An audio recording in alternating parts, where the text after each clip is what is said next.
So I'm going to turn the debate back over to the moderator, Ray Wiezoreck, and he is the executive councilor and former mayor of Manchester, and he has done a wonderful job with Manchester. Look at the Verizon, the airport. He was just probably one of the best mayors Manchester ever had. Ray Wiezoreck.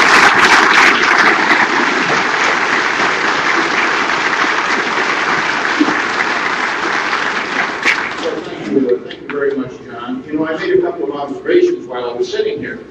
One is, after that movie, you look a little bit like Russell Crowe to me. There is protection in Frank. There's an opening on Saturday Night Live.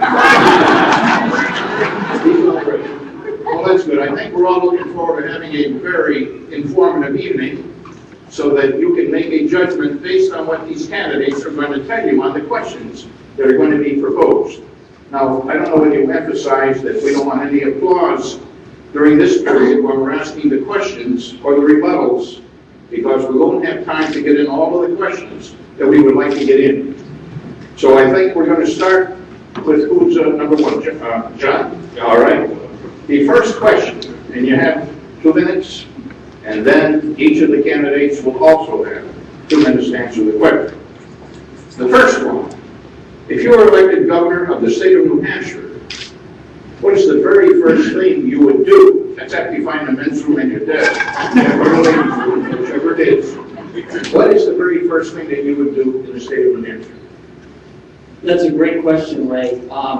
The very first thing I would do as governor is announce that we are joining the lawsuit against the Obamacare implementation. And the reason I say that is because with the experience I have in healthcare, knowing the impact that this is going to have over 10 years, a $1.2 billion downshift to our state budget, to me, that is the recipe for a sales and income tax in this great state. And no matter who the governor is, if you allow this piece of legislation to go into law and to take effect in year 2014 with the expansion of Medicaid, as well as the reduction of $137 million, year 14, of what we call Medicaid disproportionate share dollars, going all the way up every year for the next 10 years, cumulatively. This is a disastrous impact on our state budget. And legislators are not going to know how to deal with this without looking at the increase in revenue. And I want to cut spending, I want to lower taxes, and I want you to have more freedom.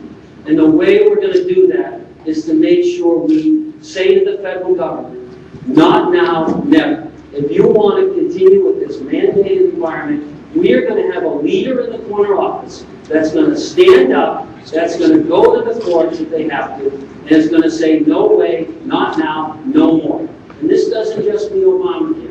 This means a number of issues that affect the notion of federalism. And the governor needs to be a leader. That's what you're looking at tonight, and that's what you're going to have to decide in September. Someone that is not going to tell you one thing and do something else, but someone that's going to lead. So Ray, from day one, that is the very first thing I would do. And if my attorney general says he or she is not willing to do it, then I would have counsel appointed by the governor file the lawsuit. We are going to be the 23rd state. Trust me.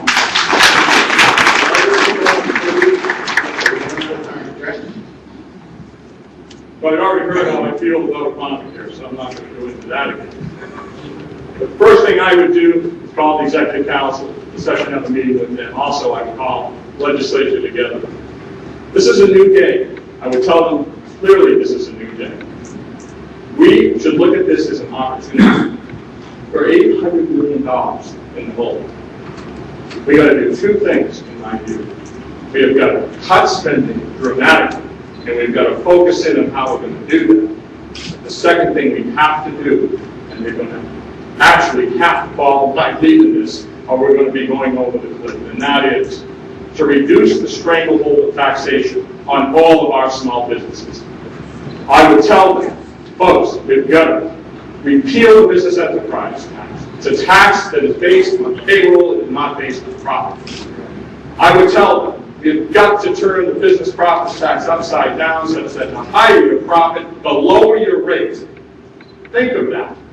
Incentivization of small businesses, revenue for the state will go sky high. We all try to avoid that. Workers' compensation, and the highest rates in the country.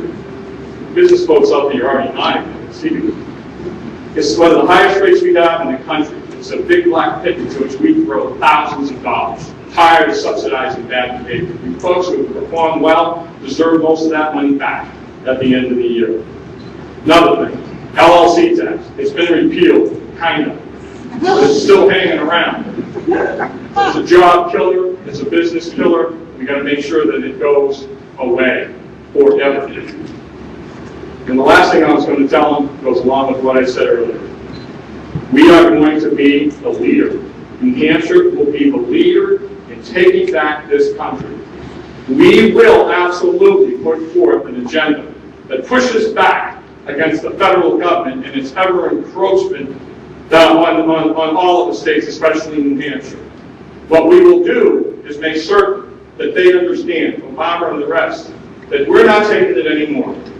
It's not just New Hampshire, but we will lead in the effort to take back our country. Thank you. I'm going to tell you not to do that. I'm going to keep you after school if you keep this up. Karen? I love you, thank you. Well, the very first thing I would do as governor of this state is to address our overspending problems. And I would issue an executive order that would cut the fat, that would freeze hiring, that would analyze the value of the agencies in this government, and then trim the fat. The second thing I would be doing would be communicating with the people of New Hampshire, letting them know where we're going, why we're doing it, what we're doing, what we're going to be doing. It's important that you know and that you are part of the process. And the third thing I would be doing is introducing on the very first day that the legislature met a balanced budget, one that is not going to be overspending, overtaxing, and overregulating our businesses and our hardworking families. Thank you. Thank you, Karen. Brian? Very first thing I'm going to do is say thank you for voting for me. I need to get to work. Number one. Number two, being a legislator, and I've been there for 4 years, and I watched the nonsense, the spending. We try to stop it. There's representatives here. They know what I'm talking about. I know whose door to knock on. I would grab my fellow brothers and sisters from the union and say, we need to talk. Commissioner, I need you, John. Come sit down. Put businessmen and people together and find out, and this wouldn't be the first day on the job, ladies and gentlemen. This will be the Craig Benson way. The first day elected, the next day I'd be in the State House in room 100. We're going to fill that room. If not, we're going to Representatives Hall. The people in this state are fed up, just like across the country. Why? Because politicians lie. There's a gentleman here who's a statesman. He knows. A politician will tell you what you want to hear and tell the other person exactly what they want to hear. When I go out, people say, that's Frank. He's an elected official. And those that told me, thank you, because you know, I say I'm going to do it, we're going to get it done. So that's a couple of things. The budget, I can't go through this budget. Everybody says they go through that budget, go ahead. But I know O'Brien, Weiler, Majors, and I'm leaving somebody out, Kurt, they know. They know where to go, because there's a whole committee that sets this up and takes care of your spending. And I would stop House Bill 1 and 2 from being done the way it's done. And you need to do that by putting representatives and senators in office that can get it done and keep their promises. The other thing, I have a voting record. You can see what I did and didn't do. You can question me on it. I get a slip of a word that I didn't know was a bad word one time, and it's not in my dictionary. I apologize, but please apologize to me and let me know before. Thank you. Thank you, Frank. Well, you're getting better, but you're not there yet. Well, that concludes our first round of questions.